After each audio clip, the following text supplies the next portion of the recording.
What is up, guys? It's your buddy Blue Spooky here. I wanted to ask you guys a question before we start. Since pretty much all the videos are an hour and 30 minutes lately, do you want me to keep the Megamix name, or would you prefer I go back to doing so-and-so amount of stories, volume whatever? Let me know what you guys think, because I'm rather conflicted on it myself. Besides that though, if you guys end up enjoying this video, please be sure to like, share, comment, and subscribe if you feel so inclined. Doing any of those really helps the channel and the video to do well, and ensures I can keep making these for a long time to come. I do my best to make sure that every story in these videos has not been read by me before. However, because I've read so many stories, some may slip through the cracks sometimes. So please understand if that happens. It's hard to keep track of every single one when I've read like 10,000 of them over the 10 years I've been doing this. If you guys would like to support the channel further than you already do, please be sure to click the join button. It should be somewhere around the subscribe button. You can support the channel for an additional $2 at the lowest tier, and you get special emoticons next to your name when you comment, and that you can use when you comment as well. No content is locked behind the paywall, of course. It's just something additional you can do if you'd like to support the channel further than you already do. Just watching is a big help already. Anyway, without further ado, I will get right into the stories, and I hope you guys enjoy them. Have a great day. I'm a woman in my 30s who lives alone in a small house at the head of a quiet cul-de-sac in the UK. The street is a maze of roads away from the main road, which means that other than delivery guys and the occasional salesperson, you will rarely ever see anyone you don't recognize. I don't exactly know all my neighbors even. I do know what they look like though, and I at least know the area around where they live. I can recognize some of their cars, etc. This weirdness happened over the space of a few months several years back. I work from home, so I'm usually inside. Sometimes I don't have a lot to do either. The first day was one of those lazy days. It was about 4 p.m. and I was sitting on the sofa, watching some daft shit about alien cover-ups. All of a sudden though, someone knocked on the door. I have a surveillance camera hidden in the wooden canopy above the front door, so I checked to see who was there. I wasn't expecting any deliveries, and I couldn't be bothered with any door-to-door person. Instead of any of that though, I saw a woman who looked to be in her early 50s, very smartly dressed with expensive clothes and jewelry as well, stuff I could never afford. Most people around here generally couldn't afford it either. It's not exactly an affluent area. This lady stuck out like a sore thumb because of this. She looked flustered and agitated, glancing toward the back garden, before trying to look through the tiny frosted glass window on the front door. I also noticed she was carrying a dog's lead but didn't have a dog with her. As it happens, at the far side of my back garden, there were 2 hedges. There's the hedge that I own within my property boundaries, and a second hedge outside my boundary that's council-owned, along a small grassland where people tend to walk their dogs. I know for a fact there's a hole in that council-owned hedge, which I've reported to the council at least a dozen times over the past decade, and they've done the square root of sod all about it. Because of my hedge, I can't reach into it and do anything myself. Consequently, when I saw the dog's lead, I thought, man, I bet her dog leapt through that hole. If it was a big dog, it was not getting into my garden, but if it was a small dog, it might be able to work its way through. I figured maybe I could put out some meat and help her lure it out or something. I'm a dog lover, so I wanted to help the woman if I could. When I was a kid, my own dog went missing for several weeks, and I thought I was never going to get him back. I remember that heartbroken feeling as I looked at this woman outside. I opened the door, and the woman gave me the strangest look. It was like she hadn't been expecting me to actually answer the door, almost like I shouldn't be there. To be fair, my mom used to live here instead, so maybe she was expecting my mom or something. I said hello, and she just stared at me for 30 seconds. She kept on trying to look past me, as if trying to see someone else. Then she asked to see Margaret. I apologized and told her there was no Margaret at this address. Again, she gave me that look, only this time there was absolute anger behind it. "Yes, there is," she insisted. It occurred to me at this point that I had a relative named Margaret, but she lived hundreds of miles away, and I hadn't seen her in years. Nonetheless, just in case she got the addresses muddled or something, I asked, "Are you looking for my aunt?" She just hissed at me. "You know exactly who I'm looking for. What have you done with her?" Absolutely lost at this point. I'd lived there for 20 years. I knew the name of the previous owner as well, so I knew she wasn't talking about them either. Not the names of the neighbors, not the names of people who have lived on the street in the time I'd been there and since moved away. Nobody was called Margaret. All I could do was tell her she had the wrong address. "No, this is my address. You're lying." It was a tad alarming. She had the right address. She hadn't knocked on the wrong door. However, she clearly thought I'd done something to somebody who, to my best knowledge, had never lived there. I don't know how long the previous owner had had this house, but we must have been talking at least 30 years since anyone called Margaret could have possibly lived there. At this point, I also noticed that she'd subtly wrapped the dog lead around her clenched fist, like she was planning to hit me or something. In my youth, I'd had plenty of self-defense training, so I was not exactly scared of this middle-aged woman, but I was obviously a bit concerned about the situation currently brewing. I didn't particularly fancy getting into a brawl on my doorstep with a stranger. I was torn between shutting the door in her face and asking what she really wanted. "Look, I don't know who you think you're looking for, but if you think something happened to a friend of yours, maybe you should call the police and let them sort it out." Sure enough, the woman immediately took her fist with the lead wrapped around it and tried to punch at me. She slammed her fist into my door as I closed it. I discovered she'd struck the door hard enough to crack the frosted glass window right in the middle. In fact, her hand was bleeding. It must have hurt quite a bit, but she didn't flinch or show any signs of pain. What the hell? I didn't know what to do in this situation. All I could think now was she must be on something and having a really bad trip. In my scariest voice I could muster, I told her to get the fuck back. I let her know I was calling the police, and if she was still there when they got there, she could deal with them herself, because I was not dealing with her anymore. She tried to shove her hands in to stop me from closing the door, but I shoved her back and managed to slam it closed and lock it. At that point, I stood next to the door while calling 999.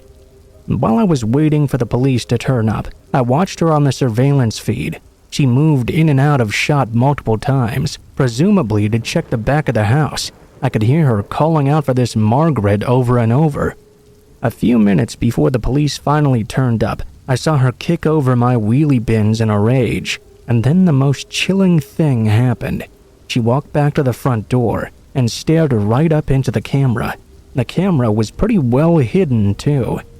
I'm not saying it's like a ninja or anything and nobody could spot it, but most people would only know it was there if they'd been looking for it, and most people aren't looking for cameras, right? She knew it was there, must have eyeballed it previously. I reviewed all the footage I had from that day later, and she never made eye contact with it once, never looked in that direction. I checked everything I had as well, and she was only on camera that day. All I could think was she must have been there when the oldest footage got overwritten. While she was staring right into it, she made a throat-cutting gesture before walking off in a hurry. I headed to the window, watching her leave. She was walking like she didn't have a care in the world. The police finally showed up, took a statement, and I gave them a copy of the surveillance footage. I called a couple times to follow up, but nothing. Nobody ever called me back about it either. I won't lie, this did affect me for a few weeks. I moved the knife block closer to the door. I started staying up really late and not getting much sleep. On some nights, I was so tired I felt I was experiencing auditory hallucinations. Every time I heard the gate open, it put me on edge. I'd review the surveillance footage every day. Eventually, as the weeks passed on, I hadn't heard anything else, so I started to regain some of my comfort. I put it down to just a weird experience, but that didn't last. About 4 or 5 weeks after the first encounter, she suddenly appeared once again. It was just after midnight. I was in the living room mucking about on my phone with the TV on low volume for some background noise. All of a sudden, I heard a car door slam outside and peeked out the front window. A dark-colored car was parked at the end of my driveway. I didn't see anyone moving about, but about a minute or two later, the front gate swung open with its heavy metallic groaning, and there was a knock at the door. Even if I wasn't involved in a blood feud over imaginary Margaret, I was not going to answer the door at that time. I checked the surveillance camera. The night vision mode was pretty shittish, but I was positive it was that woman again. I could even see the same dog lead. Of course, she must have known I was watching her, because she stared right into the camera. And let me tell you, when someone is already giving you the heebie-jeebies, the night vision makes people's eyes look soulless. "Shut that f***ing racket off and come out here now!" I had the TV on, but like I mentioned, it was at a very low volume. There was no way she could hear it from outside the door. I couldn't even hear it if I walked to the hallway where the door was at. I was convinced she was mentally unwell. I called the police again. So I'm waiting and waiting for them to arrive, hoping she doesn't start trying to smash a window or something. She begins screaming and yelling, something I couldn't quite make out. But whatever it was enough for one of the neighbors to come and investigate themselves. I watched the neighbor talk to her for a minute.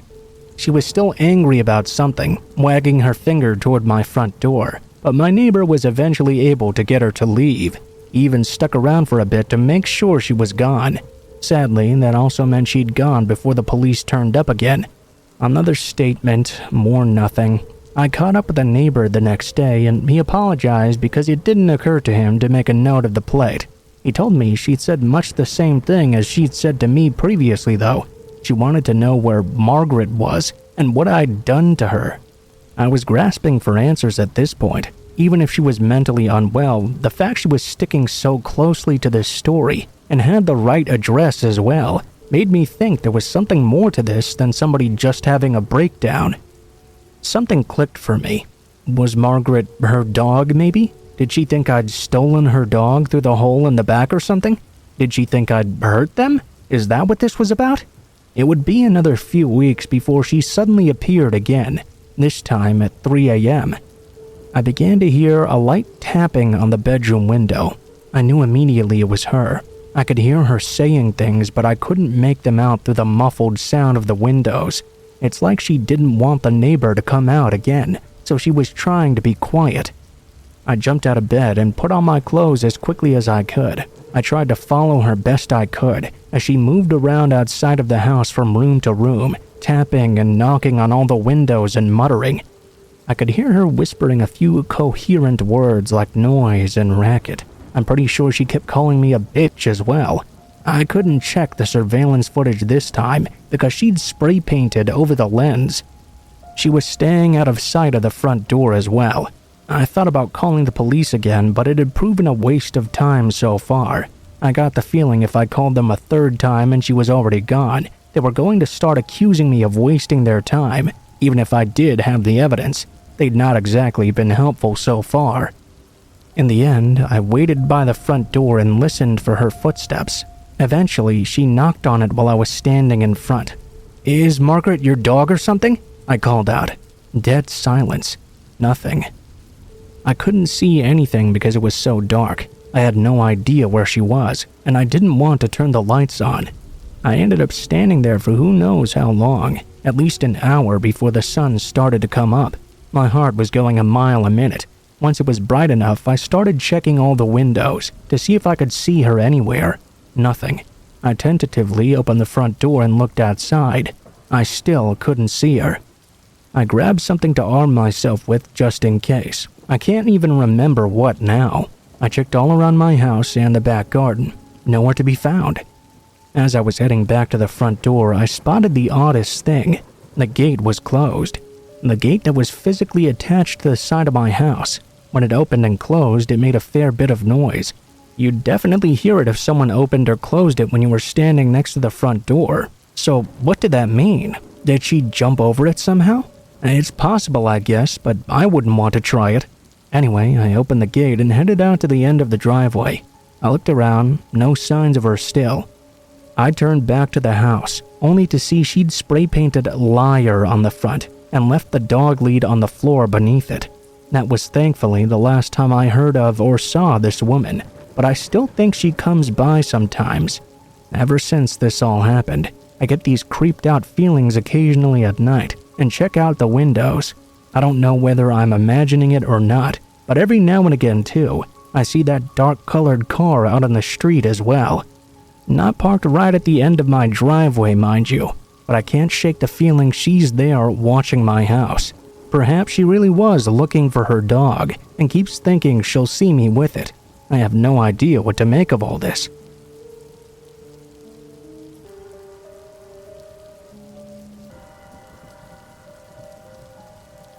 This happened back in 2015 in my hometown, Ventura, California. It's a relatively small beach town, about an hour north of Los Angeles. I grew up there, and as the years have gone by, the crime has gotten worse. The comfortability factor has also decreased, while the homeless population has skyrocketed. For reference, I'm 22, and I'm a relatively small-statured woman with a very petite frame. My 8-year-old brother could pick me up if he wanted to, and I'm commonly mistaken for being somewhere around 15 or 16. To be completely honest though, it works in my favor somewhat to ward off creepy guys who are deterred by the thought of pursuing a minor. The real gross part is when the young age actually doesn't turn them off though. I worked at a bar in the downtown area of my city, and I really liked my job. I mainly just picked up empty glasses and wiped down the tables between customers, so I didn't have much contact with whoever came in. Every now and then, a drunk guy would try to hit on me, but they would usually give up when they realized I had zero interest and paid no attention to them. We'd also occasionally have bar fights where people got too drunk to handle a bad joke, or women would get into those cat fights with their so-called friends. Nothing could have prepared me for what happened this night though. It's something I'll never forget, and the reason I'll never work in a bar ever again. This specific night was my first time working the late shift. I came in at around 8 p.m. Everything was pretty normal for most of the night. That is, until about 2 a.m. when a man came in dressed in torn-up clothing, already reeking of alcohol. Usually, the bar won't serve a man who's already drunk, but our bartender was new, and he felt bad for this guy. Everybody inside did pretty much. He looked completely disheveled, and you could tell there was a 99% chance he was homeless. He looked around 40, so when he ordered his drink, no one asked him for an ID. For the next hour or so, though, I could feel the man's eyes burning into me, and I mean I could really feel them. Whenever I was out in the bar, he would stare at me without even blinking. He wouldn't even look away when I looked straight at him. From the moment I stepped foot in the bar to the moment I re-entered the kitchen, his eyes were glued to me. I got the feeling that he probably stared at the door even, waiting for me to come out for as long as I was in the back. I had noticed he had around 4 or 5 empty glasses sitting next to him, so I walked over to collect them. That's when he grabbed my wrist real hard. "How old are you, honey?" I was caught off guard, as no one had ever put their hands on me while I was working before. I didn't feel like dealing with this drunk man, so I quickly replied as I tugged away, "I'm old enough to be working here." He didn't seem to like that answer though. He yelled after me while jumping out of his chair, "That's not an answer. Tell me right now." The last part of what he said he yelled so loudly, it actually made me stop in my tracks and get kind of scared. I looked at the bartender with wide eyes, hoping he would see my fear and get this guy out of the bar as quick as possible. Our bartender was not a small guy. He was around 6'5" and clearly went to the gym, so when he saw the genuine terror on my face, it only took him a few seconds to get around the bar and escort the man out. The rest of the night went by normally, and was so uneventful I almost forgot all about that creepy strange man from earlier. Almost. My shift ended at 4 a.m., and at that point I was completely exhausted. It was still in the back of my head what happened a couple hours before. but it never occurred to me the man would be waiting outside the bar a whole 2 hours later. But he was. I stepped out of our building into the darkness of the night and began walking down the street toward the bus stop. I was too poor to afford a car, and I didn't mind taking the bus since I only lived 10 minutes away and the bus was cheap. I noticed the man following me as I got closer to the stop, but he never got close enough for me to make out his face or what he really looked like. I wasn't too worried yet. There was still a good distance between us, and I'd be hopping on the bus soon anyway. Except that wasn't going to happen. When I reached the bus stop, the words there almost made me pee my pants. Bus hours 6:30 to 8 p.m. See, it never occurred to me that the bus would no longer be running by the time I got off work. I usually got off around 7, but tonight I was a little bit late. I guess I was so excited for the better pay that I completely forgot to account for the transportation hours. I didn't live too far away, probably a 15-minute walk, but now I had someone following behind me. I stood there at the bus stop and took a deep breath, deciding to call my roommate to come pick me up, praying he would answer my call even at 4 in the morning. It rang, and he never picked up. I gathered myself up and started walking in the direction of my apartment. I hoped the guy who had been following me might have given up by then, but he hadn't gone anywhere. For every step I took, he would take 2, and the large gap we once had between us became only around 10 to 15 feet. I was completely panicking. I picked up the pace to try and get further away from him, but that only made him walk faster behind me. By the time I turned the corner to the street of my apartment, I was in an all-out sprint trying to outrun this guy. I had my keys in my hand, ready to unlock the door and get inside as soon as possible. I ran up the stairs to the second floor.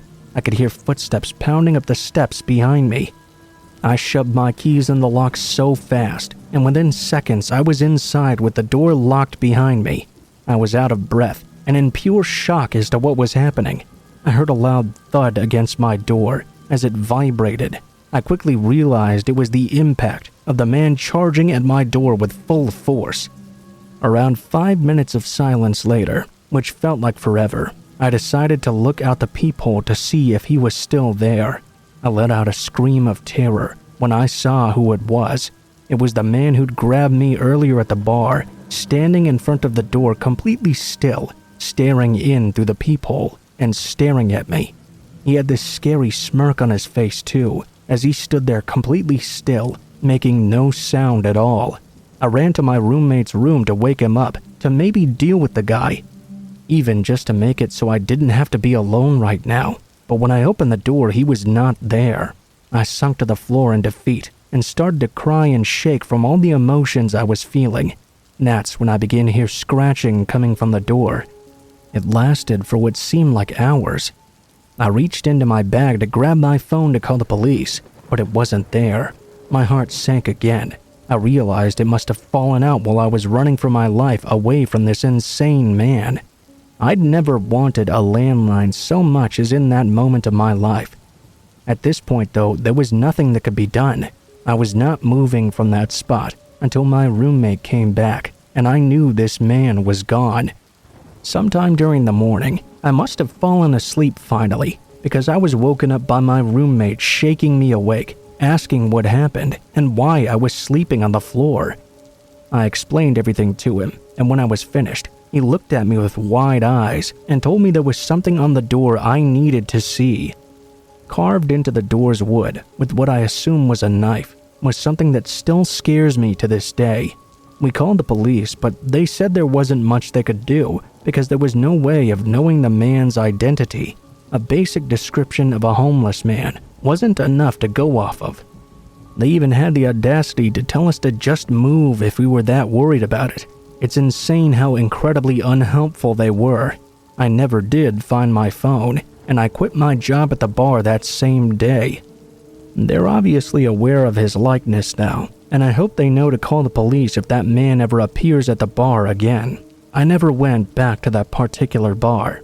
I've since moved out of that apartment as well, and now just work from home, so I never have to experience an insanely terrifying night like that ever again.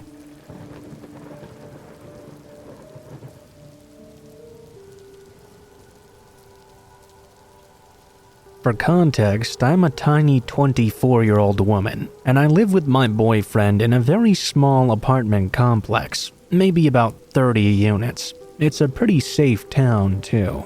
We've been there for almost 2 years now. This story takes place late October 2017.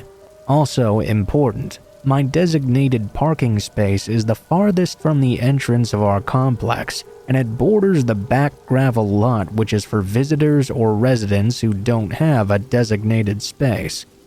And that's the area where my boyfriend parks, because we only got one to share between each of us.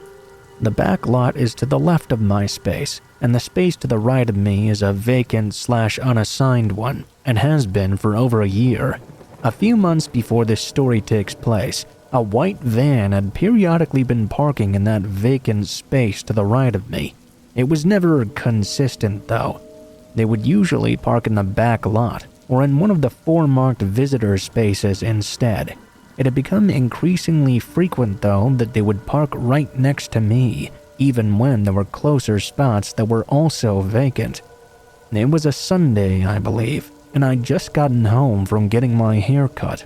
I pulled into the parking lot and noticed a charcoal gray sedan with heavily tinted windows in a vacant spot next to mine. The car was running as well. I found this quite odd. There were several designated and visitor spots open, and I'd never seen this car before. As I was pulling into my space, the car shut off. I'm naturally cautious, so this seemed very odd to me as well. I was listening to Pink Floyd's Dark Side of the Moon, so I decided to wait and finish the song I was on to see what would happen. Especially since I couldn't leave such a good song unfinished. Mostly though because I felt really anxious and I had the feeling I was being watched. I tried to reason to myself that perhaps they were waiting for someone else. I know I have a tendency to be paranoid. I needed to collect myself before leaving and figure out what was going on. After the song, I turned off my car and hurried inside, where my boyfriend was waiting for us to get ready to go meet his family for his brother's birthday outing. We were in our apartment for about 20 minutes while I changed clothes. We walked out to the gravel lot where his car was parked, when I noticed that the charcoal gray car was no longer next to mine. Instead, it was now next to my boyfriend's car, and it was once again running. At this point, I mentioned to him how odd it was they were still here and had moved to that different part of the lot. We went out for a few hours, and the car was no longer there when we got back. The next day, I had off from work. I got in my car to go pick up groceries, only to notice there was a note on my windshield. I immediately began to shake. Somehow, as I grabbed it, I just knew it was from those people in that gray car. I was so panicked I almost couldn't fully read what they wrote to me. I just started to tear up as a fear response. I won't quote the entire thing because much of it was very graphic, but here's the part I will share. Hi, you must not remember us. At approximately 5:32 p.m. on the 29th of October, you pulled up next to us. Although you appeared pensive or preoccupied, we just couldn't help but stare. We're very serious about pleasing others, and we would be honored to be the ones to train you. They shared some incredibly detailed plans, which I didn't ask for. You can guess what they probably were. I was able to compose myself and went to pick up groceries, then called my boyfriend. He came home for his lunch break and we emailed our landlord. He went back to work and I spent the rest of the day in shock. I felt so violated. This is my home. This is supposed to be a safe place, and those strangers violated that. I don't shame them for their kinks, but this was not the way to go about them. They came to my home. They painted a picture of me and them I didn't want. They gave me a reason to be paranoid and afraid they would make that disgusting picture a reality. It took a few days, but I did call the police. They came up to our apartment and I told them my story. They collected the note that was left. They ended up calling the creeps, but I never heard back. Interestingly enough, I never saw that white van that used to occasionally park next to me after that either. I was so surprised. I didn't expect the police to take this seriously at all because some of the other things I'd heard out there. I didn't expect the fully caring response they gave. My boss changed my schedule up so I'd get home when it was still light out, and I called my friends or boyfriend every time I walked to or from my car for weeks. It was difficult to write this post, and I'm holding back on sharing the full extent of how I felt. What I do know is, it's strange they were parked next to me with all those open spaces. It's strange they turned their car off whenever I parked. It's strange how they always move spaces to follow us. They left enough info that I was able to look them up on Facebook. I had one mutual friend with this guy, surprisingly, who was an old heroin junkie coworker. I immediately blocked and unfriended him, and blocked the other guy as well. It's been quite a while since that incident, but I'm still vigilant when walking to our apartment.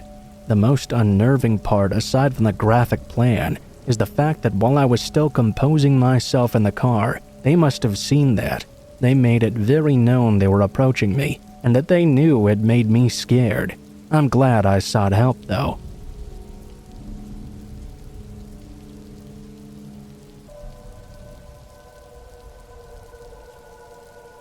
I know a lot of people have a neighbor, or at least someone who lives in their neighborhood, that's quite a bit weird.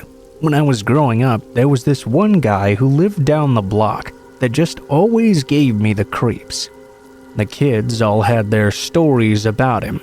Also, as an adult, I'd like to think that the stories weren't true, but some of the strange things I'd seen this man do made it hard for me to believe they were fake either. Just to give you a few examples, several times I'd see him flying a kite in the middle of the night, just running up and down the middle of the street at midnight, trying to get his kite up in the air with no wind. It always seemed so odd to me. He'd also just watch people. I know some people like to sit on their porches and watch as people go by, but this guy took it a big step further. If you happened to be walking by the sidewalk in front of his house, his eyes and head would follow you. Then, once you passed by, he'd get up off the porch, walk down to the sidewalk, and follow you all the way until you turned onto another street. Then he'd stay at that street corner, watching you walk away. He'd never follow you after that first turn, though. It was just extremely strange. My weirdest experience with him happened when I was 16 years old. I had been staying over at my friend Chuck's house, playing video games. We'd of course lost track of time. It was about midnight or so when I saw a streak of lightning light up the sky. Of course, it was followed by the loud bang of thunder. I realized I was going to have to try and get home before the rain started pouring down.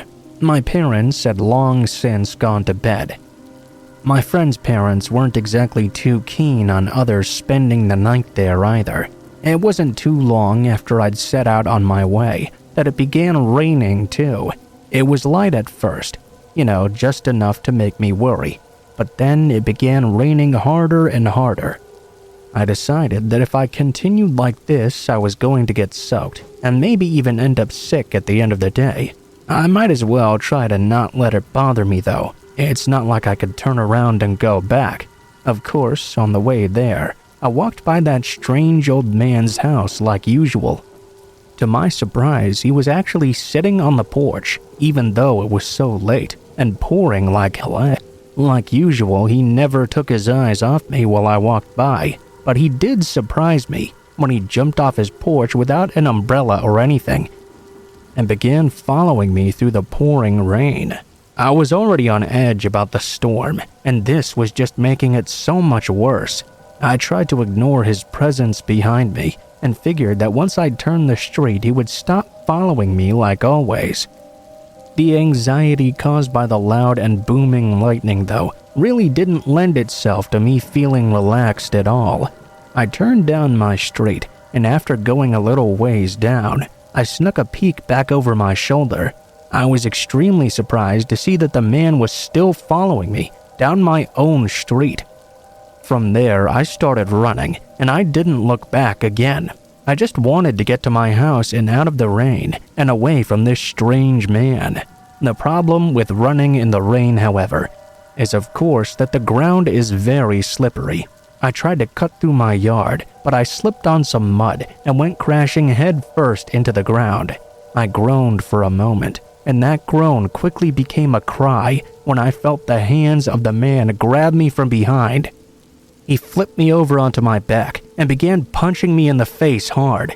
"Stay the hell off my street!" He began screaming over and over into my face. He had these long, ragged fingernails, and they were scratching deep gashes into my face as he hit me. I didn't know what else to do other than scream for help.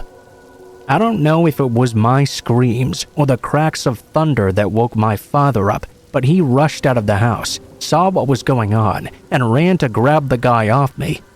The man kept screaming that I was on his street and to keep me off his damn street. The police arrested the guy, and I had to go to the emergency room. The man was found mentally unfit to stand trial and was committed to a psychiatric hospital. I never saw him again after, at least not for real, but every time a thunderstorm passed through my area, I could see his face in my mind.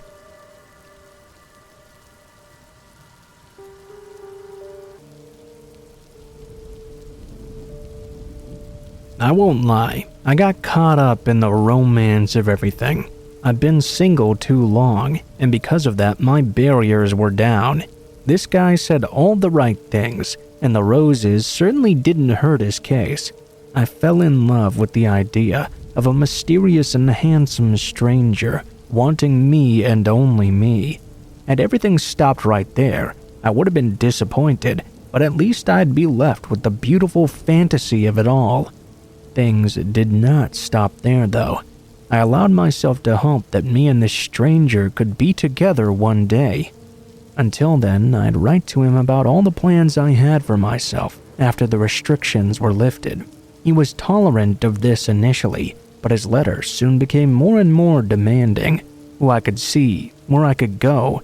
Despite my reservations, I was so lonely I agreed to all these rules.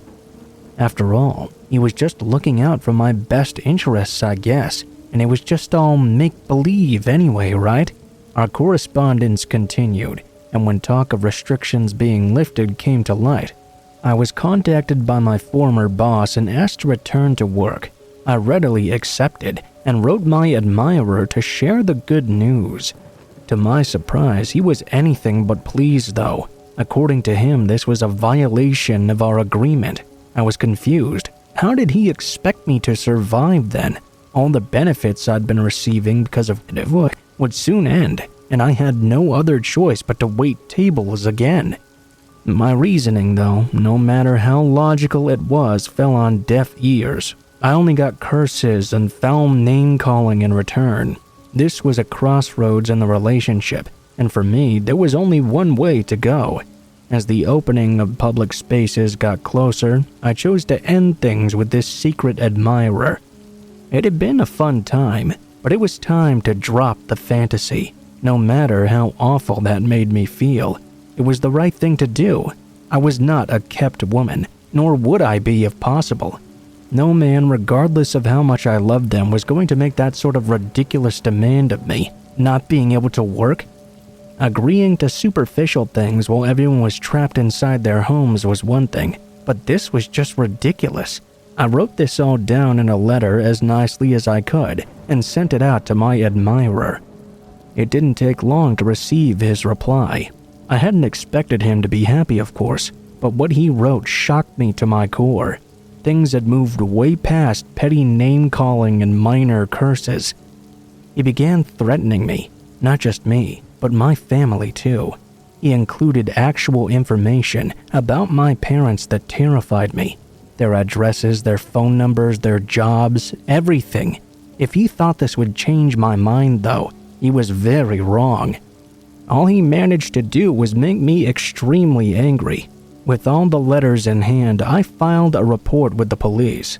Had I had an actual name, they said it would have been enough for a restraining order even. Going through this process really drove home to me how ridiculous the situation was. Falling in love with a completely anonymous man was the height of stupidity. For all I know, it could have not even been a man. I'd never been in a mess like this. What little I could do was done. I notified a friend of everything, but I've had yet to get a reply. It's been more than 2 months, and I hope that means this person moved on. I didn't let my parents in on the threats. I didn't want to scare them. Plus, embarrassment was a strong motivation. My mother would never let me live it down, that's for sure. I haven't heard from him since. I'm gonna try to put all this behind me since I've been deprived of my life for the last 2 years. Despite wanting to use my mistakes as a warning to other girls, if I thought anyone could identify me, I wouldn't have written this. If anyone reading this, though, finds themselves in a similar situation to mine, just throw the letter away and forget about it. This is real life, not a movie. Some handsome prince isn't gonna show up out of nowhere and kiss you at the end of the story. In real life, you always get stuck with the frog.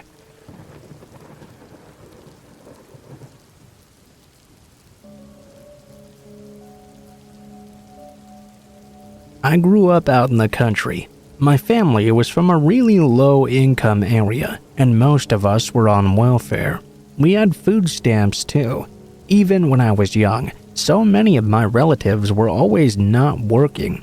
It really wasn't until I was much older, but I realized it was normal for people to actually have a job.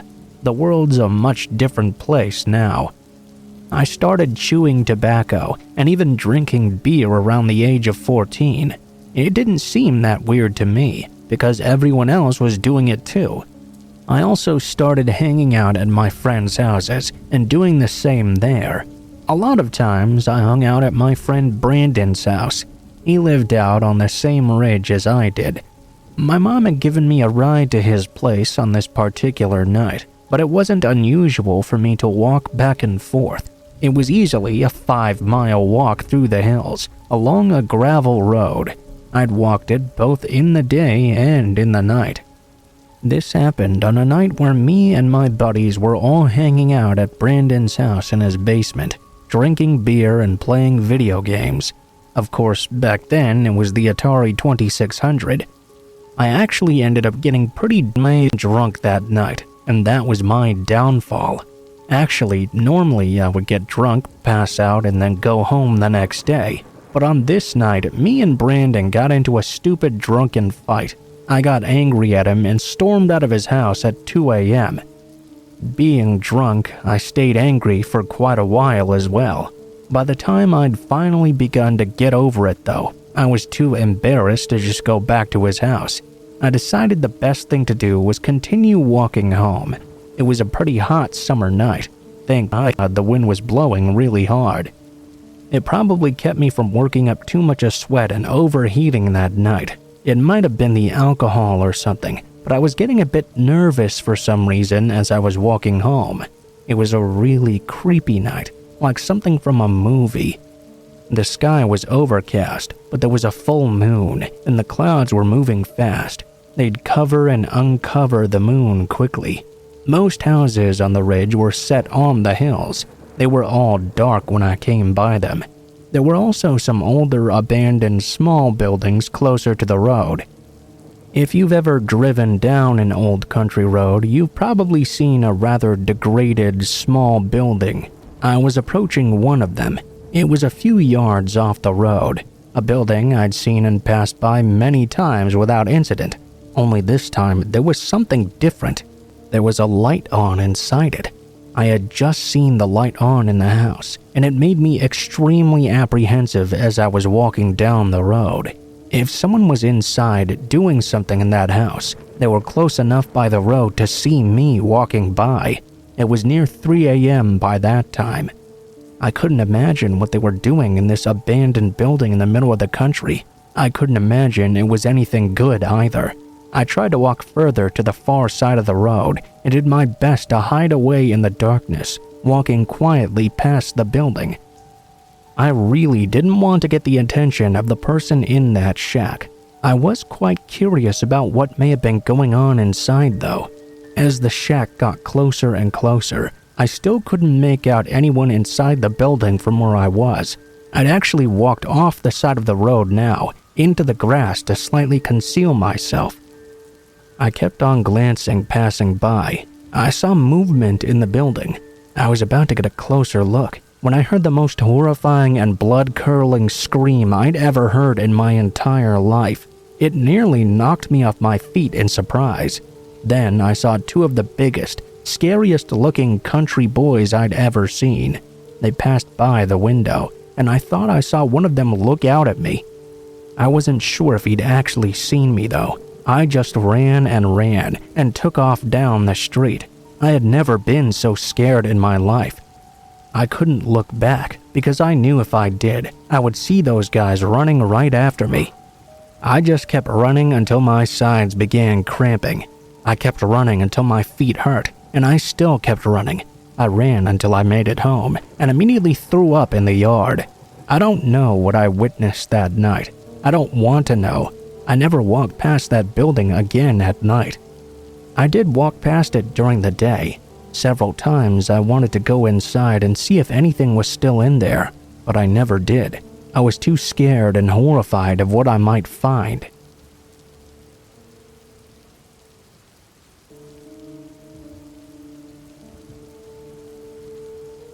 First of all, English is not my first language, so I'm sorry if some things sound a bit weird. This story takes place a few years ago, while I was still with my ex-girlfriend. I, male and 22, was around 17 or 18 in this moment. I was living with my parents in a small town of about 300 people. There were 3 farms in this town, which included a lot of fields. We had the habit of walking out in those fields thanks to a small path which was fairly old. There was place enough for 1 car, truck, or tractor. It was around the afternoon, 5 or 6 p.m. We decided to go out into a field and have a picnic. We could see the road and the people on the road could see us, so it would be fairly safe. The field belonged to my neighbor, who was okay with us doing things like this every now and then. The field was also separated from the road thanks to a barbed wire fence. We smoked some weed, we drank, we listened to music and ate. Everything was going well. At one point, though, we heard a car park in the middle of the road. A man got out of the car and went into the bushes. At this point, I thought someone must have stopped because they had to use the restroom or something, but I kept an eye on him just in case. I talked with my girlfriend like I'd done all afternoon until then, when I looked back at where the man was. This time, he was no longer in the bush. He was standing still, crouching behind his car, looking right at us, motionless.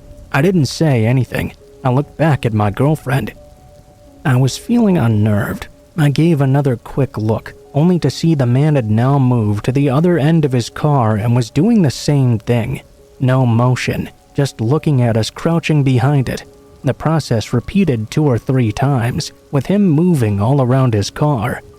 I was suddenly feeling very weird. This situation couldn't possibly be normal. The guy then suddenly jumped into his car and drove away in a hurry. At this moment, I told my girlfriend to pack up our things. We were going to leave right now. She thought I was overreacting, thinking I was being paranoid because of the weed we had smoked. But still, she listened to my advice. We were back on the road, going the opposite direction the guy had gone. The road was a circle, though, with every way leading back to my house and then the main road. Guess who had turned around and was coming up right behind us in his car? That guy, now staring at us while driving. He kept driving around the road again and again, passing by us, multiple times.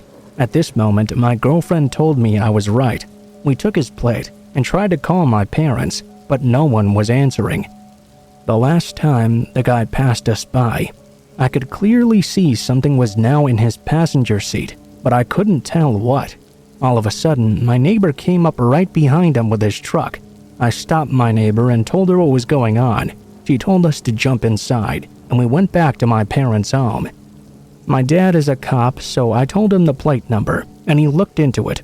The car belonged to some old grandma and was apparently stolen. A few weeks later, as I did every day, I went to take my bus to the next town. It was about a 7-minute bike ride away from my home to the bus stop. It was still dark because it was pretty early in the morning. When I left my parents' home on my bike, I noticed a light behind me. It was that same car.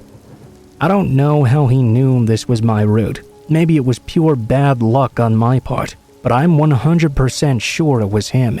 He followed me until I took a detour down a path which a car couldn't use. Only bikes and pedestrians could take it. I turned off all my bike lights and rode until I got to my bus stop in the complete darkness in order to not be seen and followed by the man further. I kept doing it this way for the next 2 years, and I never met that man again.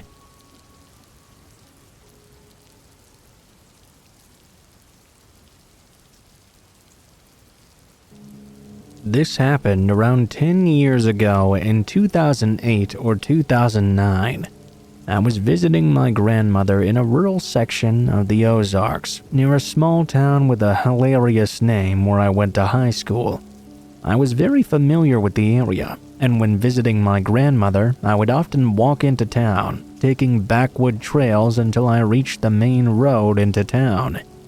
Very rarely, someone would stop and offer a ride, and normally I would accept. It's a small town in a rural area where everyone mostly knows everyone else, so I wouldn't even look up until I was getting into the vehicle. I stopped accepting rides after this incident, though. I had just come out of the woods as I was walking along the side of the road. I was maybe a mile or two out of town, really enjoying my walk, when an older blue Ford Taurus pulled up next to me. The driver rolled down the passenger window. "Need a ride?" I heard. I started to walk over. I got in and got a good look at my driver. The man almost looked like a greasier version of Charles Manson or something. Flat, stringy brown hair that looked like it hadn't been washed in over a week that came down to his jawline. He had a salt and pepper 5 o'clock shadow and piercing blue eyes. Something about this guy was ringing every alarm bell in my body. I went to get back out of the car, but we were already in motion. Instead, I began to look around the vehicle. The front was relatively normal, even clean. The back seat was covered up with a blanket, though. On top of the blanket was something that took up nearly the entire back seat, wrapped up in a tarp. Whatever it was stood about 1.5 feet off the back seat. On top of it all was a big black shaggy dog that was staring right through me. "What are you doing here?" The question snapped me back to the front seat. "I'm sorry, what?" I asked. He was staring at me instead of the road. "What are you doing here?" "Oh, I'm visiting my grandmother. I live in College Town, about 90 miles from here, and I'm on my way to see some old friends." A big frown came over his face. "No. Why are you here?" I frowned a little. Everything in me was flashing to get out now. I just told you." My tension was rising visibly. The dog began to growl at me from the back seat. Now we were passing the sign for the county line. There was a gas station coming up that marked the beginning of the town. He was still staring at me, though. "Why are you here? Why the f*** are you here?" He began to scream over and over at me out of nowhere, slamming his hands against the steering wheel. I huddled against the door, shaking. He pulled into the gas station. "Give me your glasses." It was a statement, not a question. No emotion either. I just handed them over as he told me to wait there and went into the store. I was frozen in place, shaking and trying to will my arms or legs to work, trying to start my breathing again too. I knew whatever the hell was going on here, I needed to get out right now. The dog growled at me again, and that snapped me back into action. I got up, almost rolling out of the car. I walked into the store shaking, and in an equally shaking voice I said to the man, "This is close enough to where I'm going. I'd like my glasses back now, please." My eyesight is very poor, but I could feel the intensity of the glare he was giving me. I think the cashier could too, because she took a couple steps back and grabbed the store phone. He silently handed my glasses to me and continued to stare daggers at me as I put them on. Then he walked out the store without saying a single word to either of us. The cashier looked at me, clearly freaked out. "What the fuck was that?" she asked me. The adrenaline of the situation started to wear off, and the real gravity started to sink in on me. Tears began to silently fall down my face. I asked her to use the phone. She nodded and handed it to me with a box of tissues. She told me I could go to the manager's office to make my phone call and take as much time as I needed. I thanked her, went back, and let my friends know what just happened. I also told them I'd be cutting through the woods to get to them because I didn't want to see that guy ever again. I would be coming out from behind their house. I took a few minutes to breathe and relax after I hung up. When I went back out, the cashier asked if I was okay and if there was anything she could do for me. I thanked her again and told her no. I asked if she knew the guy. Apparently, she had never seen him before and didn't think he was from the area. That shook me even more. I gave her my friend's phone number and asked her to call them if he came back. I left and cut through the woods to my friend's house. We had a great afternoon actually, and when I was ready to leave, they gave me a ride home. At the time, I tried not to let it bother me as much, but the longer I've had to think about it, the more curious I am about what was in the back seat. The dog wasn't moving from on top of it unless the guy told him to. I try not to think about what was underneath that tarp too much. It looked just like how someone lying in the fetal position would look like from behind.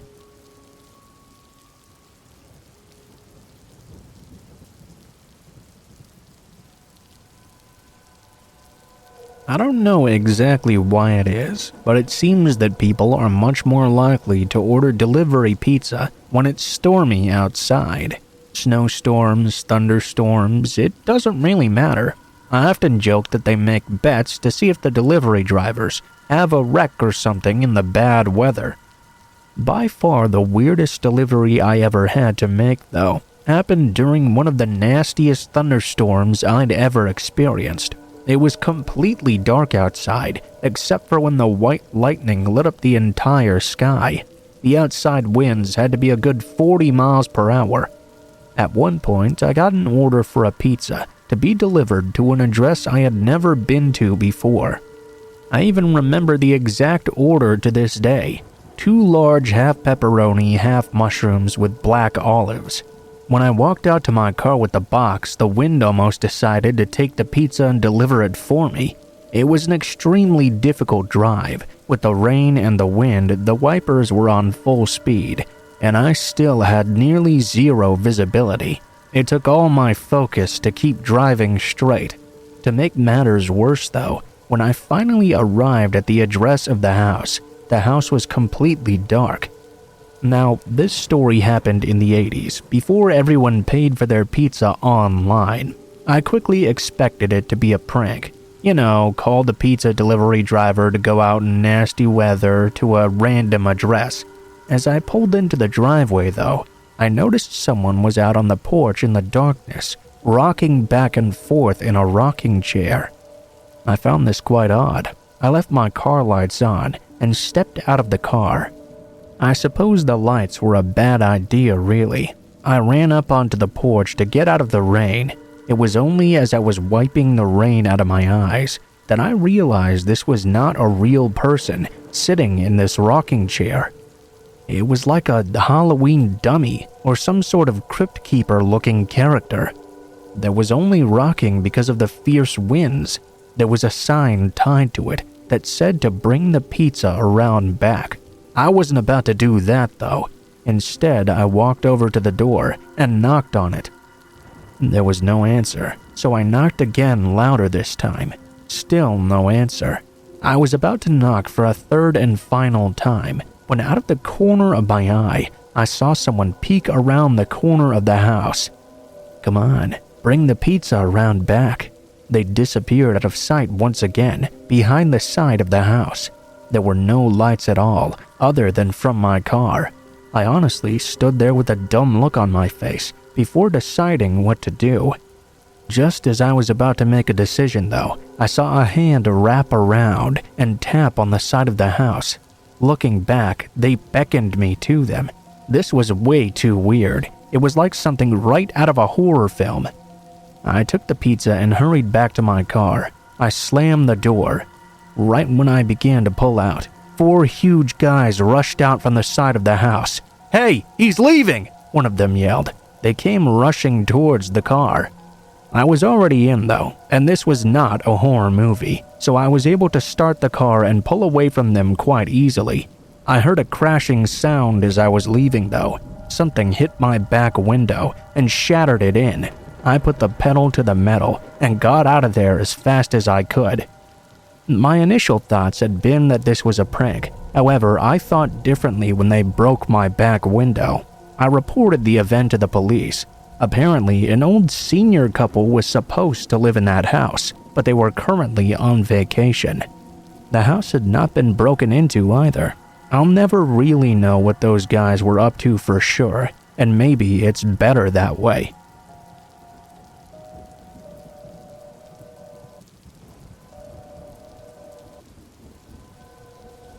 I had my first real boyfriend when I was in high school, and we stayed together all the way till uni, when we both started working. A few months into both of our first jobs though, we started drifting apart and getting into plenty of arguments. We didn't call it quits quite yet, probably because neither of us really had the heart to. As I started getting to know my colleagues, I found myself spending more and more time with them and less with my boyfriend. Part of my group of colleagues was an older guy. I was 20 and he was 37. He was pretty good looking, serious, and quiet, probably because he'd also just joined the company. One day, he started messaging me for work-related stuff. Then we started talking about other stuff. Pretty soon, we chatted quite frequently. I would say there was mild flirting, but really was just getting to know each other. My relationship with my boyfriend never improved, and one morning before work, we decided to break it off. I was super distraught at work, panicking and realizing I wasn't quite ready for things to end yet. My colleagues decided to take me out after work for drinks to calm me down, and I did drink quite a lot. I'm not really a drinker usually either, so getting drunk is pretty rare for me. Obviously, I couldn't drive in this sort of condition, so the older guy volunteered to drive me home. Everyone else started to leave, and soon it was just the two of us in the bar. I told him that I wanted to leave as well because it was getting pretty late. Actually, I wanted to go home and talk to my boyfriend about getting back together. He convinced me to stay and drink a bit more though, which I stupidly did. The rest of the night remains a haze, as I don't really remember what happened after. All I know is the next morning, I woke up in an unknown motel, candid and next to the older guy. He woke up with a smile and began to tell me dreamily about how passionately we'd made love last night, and so on. I was filled with horror. I couldn't remember anything from the night before. All I could remember was crying the whole night. I recall repeatedly telling him I wanted to go home all night too. It's all just a frustrating blur though. I started crying and he panicked and drove me back to my parents' house. Before I climbed out of his car, he leaned over to kiss me on the lips, but I avoided him and rushed out. A few minutes later, I received a text from him telling me how much fun he'd had and how in love with me he was. I was super creeped out. I told him I wasn't ready for another relationship, but we could stay friends if he liked. I was really young and naive at that time. After that, he would text me multiple times a day, even during work hours, telling me how much he loved me. I tried my best to avoid him, but I hadn't told anyone about what happened, so I couldn't stop him from coming along to our colleague outings. I began to dread those as well, because he would always try to sit next to me during meals or meetings, and quietly slip his hand under the table and stroke my thighs or crotch. Once, when it was just the two of us in the office elevator after work, he suddenly pushed me against the back wall and started kissing me and squeezing me, stopping only when I pushed him away. Looking back now, I don't know why I didn't just leave or tell somebody. I was really young and it was my first job. I didn't want people to know that I'd slept with this stranger at work. I was stupidly conscious of being labeled something. This goes on for a few months, and I never did anything while he continued. I reconciled with my boyfriend, and we moved back in together.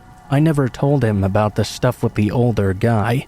When the older guy found out I was back with my boyfriend though, that's when shit started to get real crazy. He found out where we lived, and I would catch his car across the street most nights. He would just stay in his car outside all the way till morning. On weekends, when we went out for meals, I would see his car parked outside where we were eating, or suddenly notice him seated behind us in the same cinema. He even followed us to church once. That one still gives me chills, because I had not expected that at all. He seemed to appear in the most random places, so to me it felt as if I could not escape him, either at work or outside of it. I was constantly looking over my shoulder, but I never confronted him because I didn't want my boyfriend to find out. The older guy kept telling me about how passionate I was during our night together.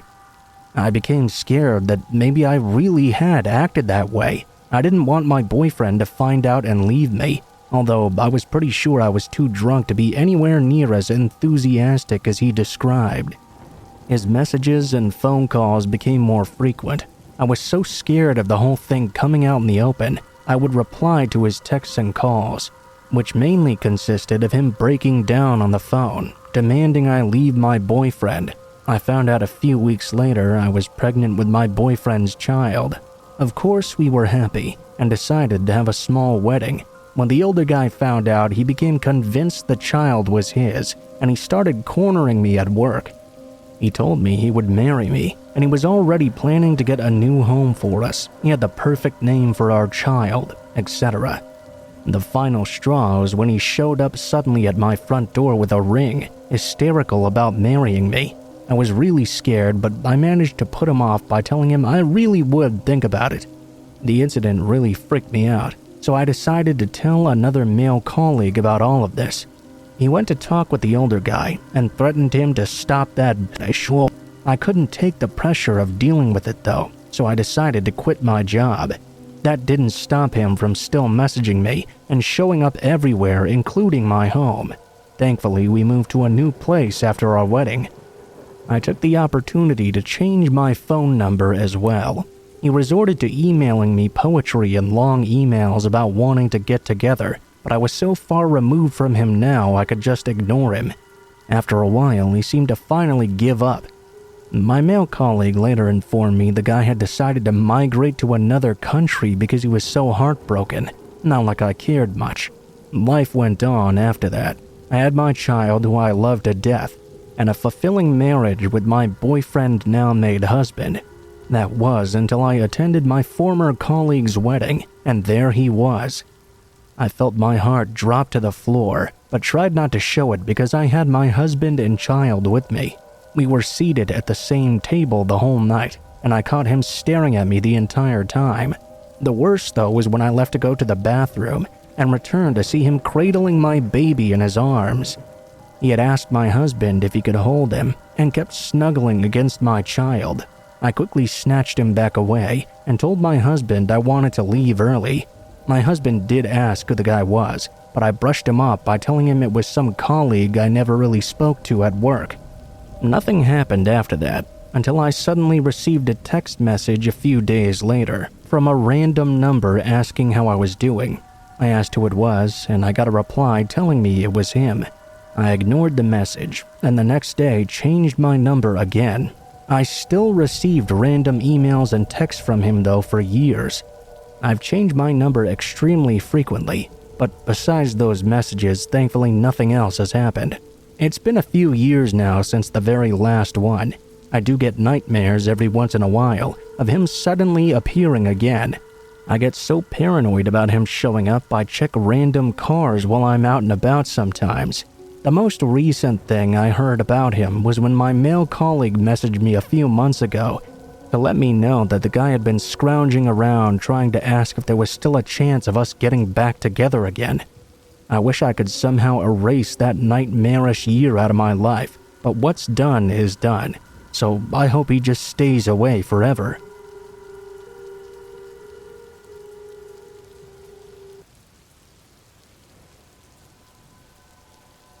This story happened when I was younger and braver, and did a lot of stupid things without thinking beforehand. It's quite a wild ride, and it's all true as well. I used to work at a pizza shop down the street from 2 p.m. until closing. I usually didn't get off until 11 or so at night because of this.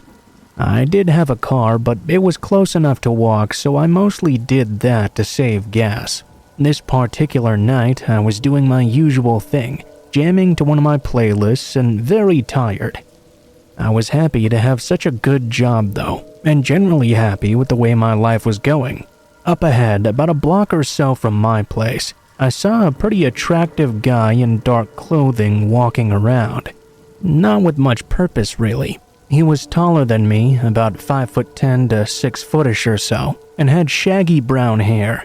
The closer I got to him, the more I could tell he was really good looking.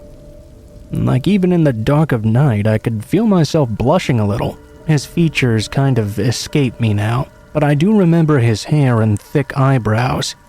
I took an earbud out, and because I'm from a dangerous city and never really cared about stranger danger, I decided to talk to him a bit. Hey, how's your night going? Oh, it's good, just looking to get drunk. Oh, that I can help with. I've got a mini bar at my place. I live just down the street if you want. That was not exactly verbatim how the conversation went. During the walk back to my place, I didn't really get any red flags from this guy either. He seemed totally normal and was actually pretty nice. I was honestly thinking, wow, through sheer luck I met this super hunky guy that seems cool and fun. I was beside myself really. We get to my apartment on the second floor. I jump into host mode and offer him to have a seat and make himself comfortable. The apartment was about 640 square feet in total, so it was pretty small. Except for the bathroom, you could pretty much see the rest of the apartment from any area inside. I headed into the kitchen, and while I was pouring the drinks, I glanced back over at him out of curiosity. It was then that I noticed the first red flag. As I was asking him questions, he was more delayed with his answers, especially more so than he was on our walk there. He was starting to act kind of odd. I go back over to the couch, pass him his drink, and sit down next to him. "So, what do you do for work?" I asked. "Oh, I'm not here for sex." He put down his drink on the table. "What do you mean? I'm not here for that either." He stood up. "What you got?" he asked me. His nice guy vernacular and friendly face were now gone. I was having a hard time understanding what he meant by that. I said, "What you got?" The second I stood up, he pushed me backward. I basically got knocked off my feet, hitting the floor but not hard enough to get knocked out or anything. I jumped right back up, but he'd already grabbed my laptop and my work bag. As I started towards him, he cut around me and made his way toward the front door. I was right behind him when he made it outside. I managed to grab a hold of him, and we tussled again in front of the door. Now I shouted out, calling on help from the neighbors. It was late at night though, so no one came. "Please help, I'm being robbed!" The thing is, he had my laptop. Not just any laptop, I hate to admit it, but my entire life was on that computer at the time. Important photos I didn't have backed up, thousands of dollars in music programs, video game programming stuff for a development team I helped, really expensive software. It was in my mind irreplaceable. I gave chase down the stairs across the dog walk park, and as I started to gain on him, we tussled again. The only thing I could focus on was my laptop. I knew I had to, at any cost, get that computer back. That was all I cared about. Somehow I got a grip on it. I tugged at it again. I guess he decided it was not worth all this struggle. He got up and started to take off once again. I realized he still had my work bag, which had my cell phone and my wallet in it. I ran after him again. This time he shouted back at me, "Follow me and I'll stab you again." This made me stop in my tracks as he got away. Underneath a street lamp nearby along the sidewalk, I immediately started to inspect myself. I was stabbed? No way. There was no way that just happened. Then I saw blood running down my leg. I saw blood pouring down my arm too. I saw 2 places where he cut me real good. I was scared, but the blood made it look worse than it was. I decided that was enough. I got my laptop, and that's all I really needed anyway. I hobbled back home, got inside, and locked my door. I called the cops using my neighbor's friend's phone the next day, and filed a police report explaining the situation, showing the stab wounds. I also declined medical services, since I couldn't afford that at the moment. In the end, all that guy got was a crappy cell phone and a wallet with like $30 in it. The cop called my friend back several days later and said they were not able to find the guy and that they would keep me posted in the future. That was years ago, so I don't know where the robber is now, but I have every electronic thing of importance backed up on multiple drives to this day.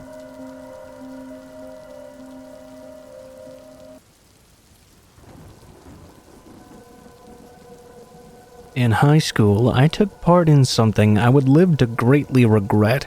Although I never thought of myself as a mean girl, I see now that I wasn't all that far off from it. I had a small group of female friends, and we all thought we were the coolest of the cool. We didn't fit in any other group per se, but we were closest with the preppy people. More than one of us dated football players, and we became pretty popular by default. It was a very vapid and empty life in retrospect, but in my 16-year-old mind, I was among the elite of the school. On the other end of the spectrum was Dwight. He was everything you think of when you hear the term neckbeard. His bathing habits were almost non-existent. He had an overblown sense of intelligence, too, that made him quite a lot of enemies. Most, if not all the students I knew, couldn't stand the guy. One day during algebra class, a few of us came up with a funny trick to play on him. It was quite cruel, but we believed that he deserved it because he annoyed everyone so much. I really was a stupid girl back then. The plan was this.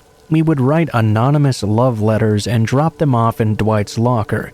If it all worked out, he would believe he had a secret admirer and make a fool out of himself. The end of the plan was something you'll have to wait a little longer to hear. The same day, me and my girls got together at lunch and wrote the first letter. We drew straws to decide who would deliver it, and I came up short. I waited until class started and slipped out to use the restroom. That was when I dropped it in his locker. Over the next few weeks, we'd continue with those letters. Soon enough, news reached us of Dwight's new secret love. He had been bragging about her before school, told us all firsthand how sexy she must be, among all the things he wished to do to her. The urge to laugh in his face was almost unbearable, but none of us gave the game away until the time was right, and that time it came 2 weeks later. The lunchroom would be the place to spring our trap. Homecoming was coming up, and we decided to use that to our advantage. His secret admirer was now ready to show herself, and she wanted him to ask her to the dance. Just to make things that much crueler, we told him to bring a rose with him when they met. When the day came, we told all our friends about our plan. About 20 or so of us hid around a corner until he showed up. He arrived right on schedule, rose in hand, but nobody was there to meet him. He began looking around nervously, and then we all popped out and began laughing. The whole lunchroom was staring as we pointed and mocked him. His face turned bright red, and he looked as if he was about to begin crying. He ran off at this point. I can't say if he actually broke down or not. It's the thing I'm most ashamed of doing. After our horribly cruel joke was done, we went on to do other things, all but forgetting about Dwight. Actually, I remember not seeing him around for quite a few days after that. Not that I blame him if he wanted to lay low for a while. The homecoming came and went, and then the actual scary stuff began happening. The first experience was mild compared to some later things. Our house got TP'd just before a big rainstorm. It took 2 weeks to get all the paper out of the trees and bushes. A similar thing happened to my friend Stormy as well. Things only grew more serious from there. Another close friend of mine had a fire started in her front yard. All the windshield wipers on my car were ripped off at one point, and the windows were smashed in. Stormy's brand new birthday present, a big red Mustang, was keyed up and down both sides and similarly smashed about. I had all 4 of my tires slashed at one point. We had nothing to give to the police or to our parents. The truth is, we made a lot of people mad, and we couldn't prove it was anyone in particular over the other. One final thing would cause us to finally break, though. One week around 2 a.m., I felt a presence outside which woke me up. A loud crash suddenly came through my window. I leapt out of bed in fright to see glass all over the floor. I couldn't see what caused it until I turned on my overhead light. Stuck on the tip of my bed was a brick with a letter attached to it. Before I could even read it, my mother started banging on my door. I was unsure what it said, so I ripped it off the brick and stuck it in my pocket prior to letting my mom in. She did her usual thing of being overdramatic whilst I cleaned up all the glass myself. Things blew over though, and she quickly went back to bed. I did a temporary patch on the window and crawled back in myself. Only then did I unfold the note. Scrawled in black ink, read these simple words: "Say you're sorry, or else." The next day at school, I showed it to the other 2 girls. We weren't positive it was Dwight doing all this, but we were desperate. We were all really scared, and we wanted this to be over. We waited until we saw him at his locker and confronted him about the note. He had this calm, strange look in his eyes. He took a quick glance at us and said something to the effect of, "Well, I don't know anything about that, but maybe you should start apologizing to all the people you've screwed over. Maybe that terrible stuff might stop happening to you." And that was just what we planned after that, and just what we did as well. One by one, each of us who had been attacked told all our victims we were sorry. I can't say every single apology was straight from the heart or anything, but we still did it. More than a few people told us to screw off, but we understood. A funny thing happened after doing that too. I began to feel a little better about myself. I'd been insecure my whole life, and this made me start to make the effort to be a lot kinder to people. By graduation, I'd befriended several of those I once openly mocked. It cost me a few of my old friends, sure, but those weren't the kind of people I'd miss very much anyway. Because of that one cruel joke and everything that happened, I actually became a far better person than I was when it first started. After all these years, though, one little question remains. Was it Dwight who did all those things to us? He was at our 10-year class reunion, and I even considered asking him. In the end, I didn't want to make him feel bad by dredging all that up though, so I didn't end up doing so. It is the most probable answer. Maybe all our victims played their own part, a bit of a Murder on the Orient Express sort of thing, if you will.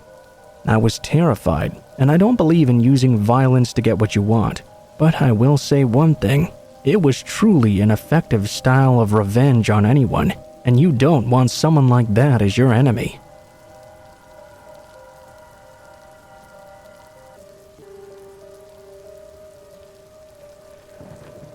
I was listening to some scary stories about drives down country roads, and I decided to share mine as well. One thing I've noticed in these stories, which has tended to be true of my own experiences driving down these roads, is that often they are very narrow, and sometimes you have to drive an extremely long way before you're able to find anywhere to turn around. Some rural roads I've been on have gone on for miles without coming to a driveway or any other turning point. I doubt that people who've not experienced driving on these roads would likely even believe that they exist.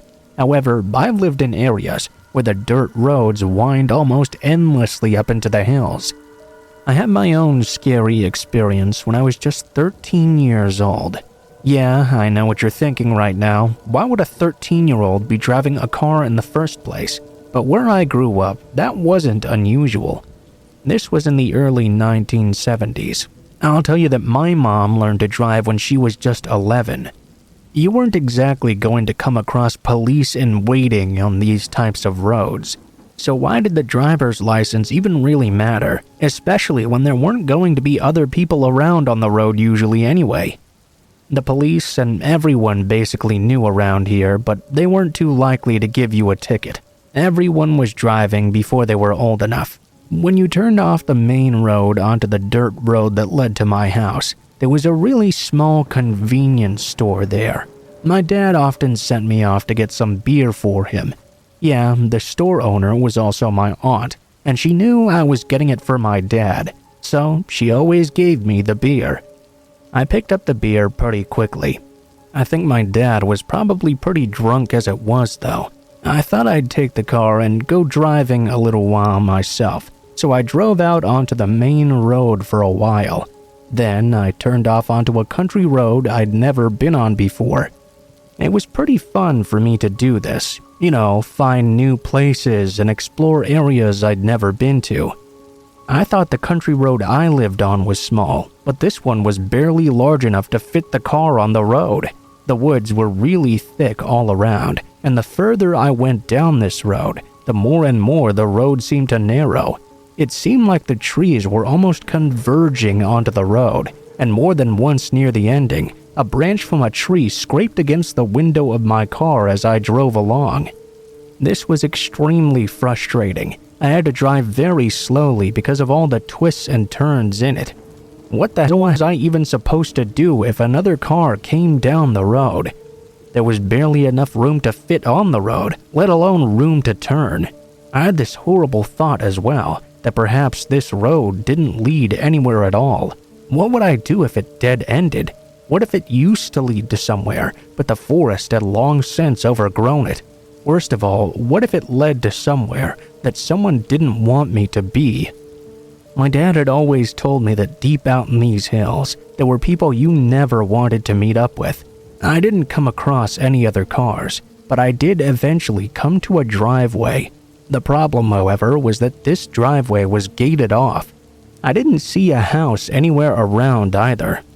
I guess this could have just been a side road that led off to somewhere out on the hill, but it was either continue driving down the road I was already on, or find some way to use this driveway/side road to turn around. I nervously got out of the car. The gate was not locked, but it did have a bolt in it. I undid the bolt and opened the gate up. I kept looking around me, trying to see if anyone else was around. If they discovered what I was doing, who knows what would happen. I was getting into my car and turned around. I got my car out of the gate. I guess I should have just gone straight home, but I felt that I should at least go out and close it behind me. My car was now facing the opposite direction, so the only light I had to see by was my tail lights. I still felt obligated to shut it though. I got out and went over to close this gate. When I wrapped my hand around the bars though, I heard the unmistakable sound of a shotgun cocking. I had fired enough of them to know what that sounded like. I looked up, and by the meager red light of my taillights, I noticed someone standing not too far away. The red light made them look extremely intimidating, and they were definitely holding a gun. I watched them lower the gun and point it right at me. A lot of people instantly freeze when a gun is pointed at them. I didn't though. I let go of the gate and ran back to the car. No sooner than I'd slammed the door closed, did I hear a shotgun blast ring out. Miraculously, it didn't hit me though. I took off as fast as I could down the narrow and dark road. The ride back home was terrifying, even scarier than it had been on the way there. I didn't calm down till I was back on the paved road and headed back to my own home. I told my dad what happened honestly. He was more upset it took me so long to get him his beer though.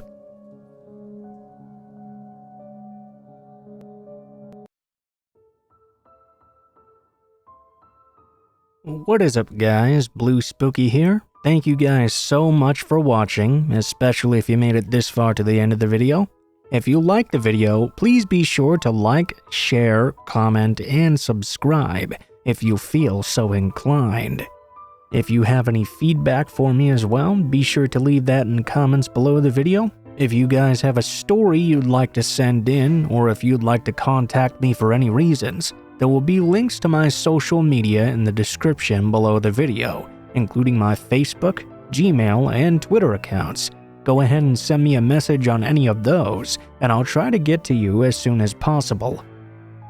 If you do decide to send in a story, please be sure to include in the tagline what the name of the story is if it has one, what type of story it is if it has one, and how you'd like to be credited in the description below the video. Please make sure to include as much detail as you feel comfortable with and try to use as much proper grammar as possible to make sure you have the highest chance of appearing in a future video. Overall, I think that's pretty much it for now, guys, so thank you so much for watching, and I hope you guys have a great day.